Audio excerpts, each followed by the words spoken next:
Yun, bali may nagtanong ulit no dito sa ating YouTube channel no. Sir Ariel, makakakuha ba ng COE or Certificate of Employment ang empleyadong nag-awol?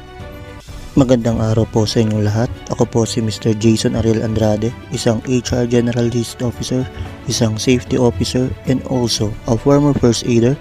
Ako po ay gumagawa ng mga video content patungkol sa tips sa trabaho, tips sa safety, tips sa first aid, at marami pang iba katulad ng pagtulong at pagbibigay ng serbisyo sa kapwa.